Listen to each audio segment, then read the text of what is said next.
Assalamualaikum warahmatullahi wabarakatuh.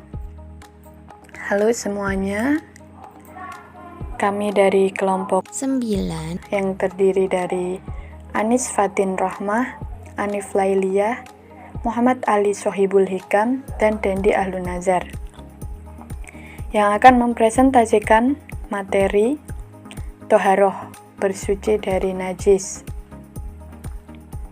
pada mata kuliah praktik ibadah. Silahkan disimak baik-baik penjelasan dari kelompok kami. Yang pertama akan menjelaskan tentang pengertian najis. Yang kedua, macam-macam najis dan cara menghilangkannya. Dan yang ketiga, praktek menghilangkan najis. Pengertian najis secara umum. Najis dikenal sebagai kotoran yang akan menjadi penghalang ibadah kita kepada Allah.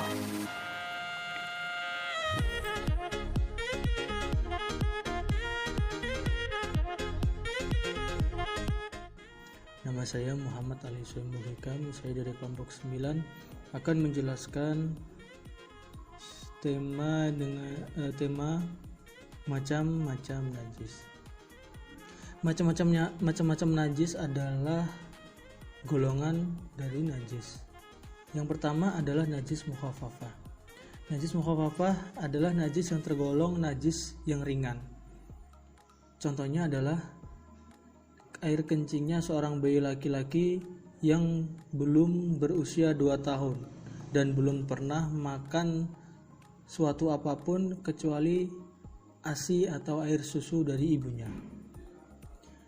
Kemudian yang kedua adalah najis mutawasitoh.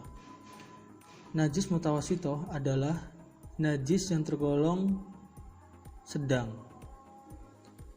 Najis mutawasitoh adalah najis sesuatu yang keluar dari kubul maupun dubur manusia maupun binatang, kecuali barang cair yang memabukkan, air mani, susu hewan yang tidak halal untuk dimakan, tulangnya, bangkainya, dan bulunya, kecuali bangkai-bangkai manusia dan ikan serta belalang. Yang ketiga, najis mughalazo. Najis ini merupakan tergolong najis yang terakhir, yaitu adalah najis yang berat. Najis mughalazo ini diantaranya adalah najis anjing dan babi serta keturunannya. Hal ini sudah disebutkan di dalam firman Allah Subhanahu wa taala yang berbunyi dengan yang artinya atau yang diharamkan juga daging babi itu keji atau najis. Quran surat Al-An'am ayat 145. Kemudian hadis Nabi Muhammad SAW yang artinya, apabila Anda dijilat anjing, maka hendaklah dibasuh sebanyak 7 kali, yang salah satunya dicampur dengan tanah. Hadis riwayat Muslim. Dan selanjutnya, saya Anis Fatin Rahmah akan menjelaskan cara membersihkan najis mukhafafah. Najis mukhafafah sendiri adalah najis yang masih kategori ringan, yaitu najis yang berasal dari air kencing bayi laki-laki yang belum mengonsumsi makanan atau hanya masih mengonsumsi air ASI ibunya. Biasanya usianya di bawah 2 tahun. Berdasarkan hadis dari Abu Syam Malik radhiyallahu anhu berkata, air kencing anak perempuan itu dicuci, sedangkan air kencing anak laki-laki itu dipercikan. Hadis riwayat Abu Dawud 377.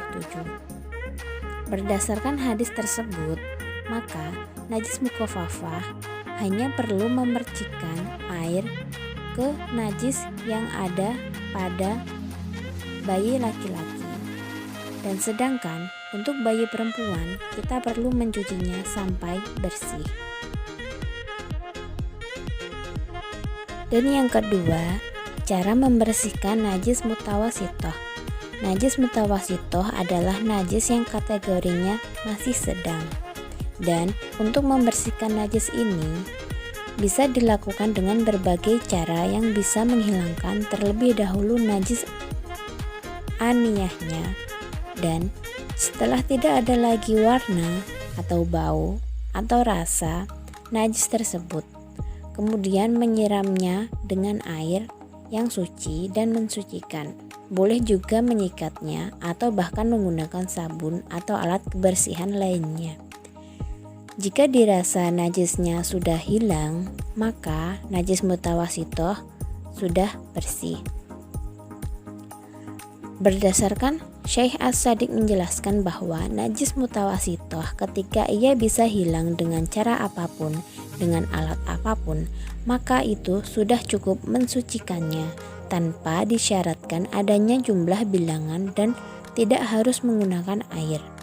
Ini yang ditunjukkan oleh zahir nas dan dalil-dalilnya. Karena syariat dalam hal ini hanya memerintahkan untuk menghilangkan najis mutawasitohnya. Cara membersihkan najis mughaladhah.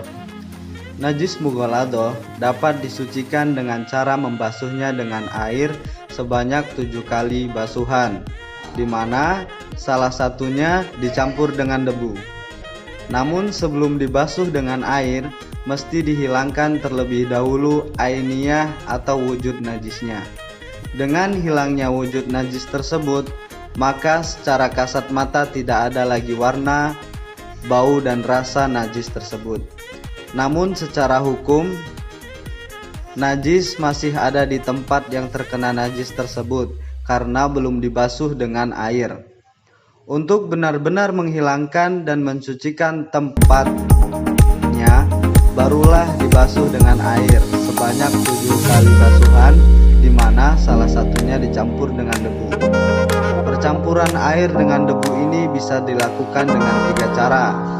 Yang pertama, mencampur air dan debu secara berbarengan, baru kemudian diletakkan pada tempat yang terkena najis.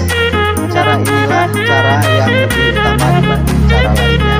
Dan yang kedua, meletakkan debu di tempat yang terkena najis, lalu memberikannya air dan mencampur keduanya, baru kemudian dibasuh. Dan cara yang ketiga, membersihkan air terlebih dahulu di tempat yang terkena najis, lalu memberinya debu dan mencampur keduanya, baru kemudian dibasuh.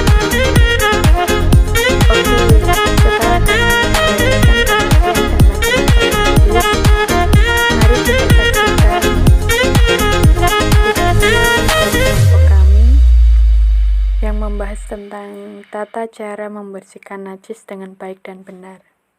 Baik, saya akan mempraktekkan bagaimana cara membersihkan najis mukhafafah. Najis mukhafafah yaitu adalah air kencing bayi lelaki yang di bawah 2 tahun dan belum pernah makan apapun kecuali ASI dari ibunya. Nah, kita lihat di sini, ini adalah contoh kain yang sudah ternodai atau sudah mengenai kencing dari bayi laki-laki di bawah 2 tahun. Cara mensucikannya adalah kita cukup dengan membilasinya dengan air saja, seperti ini. Nah, setelah kita bilas, kita peras. Sudah.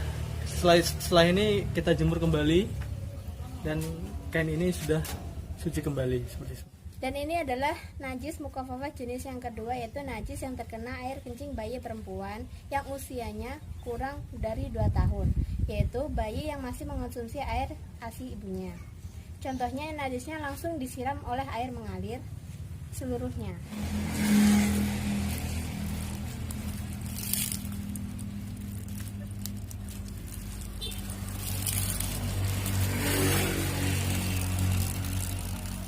Selanjutnya, saya akan menjelaskan tentang najis mutawasitoh.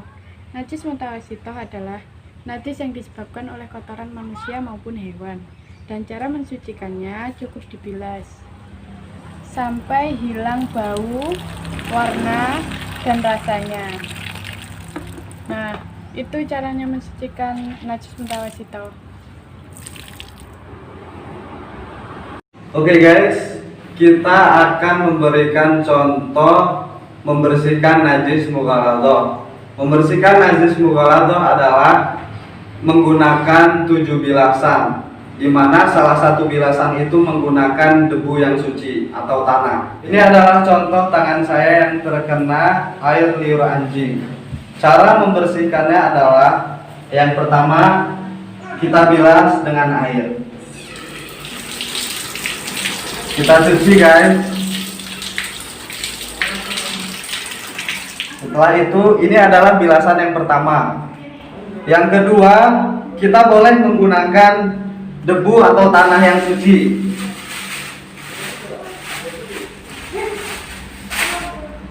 Kita bersihkan. Setelah kita rasa cukup bersih, boleh kita menyiramnya kembali. Ini adalah bilasan ketiga. Setelah itu ketiga. Sekarang keempat.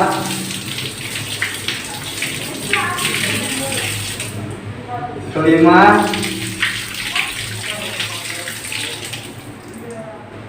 Keenam. Dan yang terakhir ketujuh.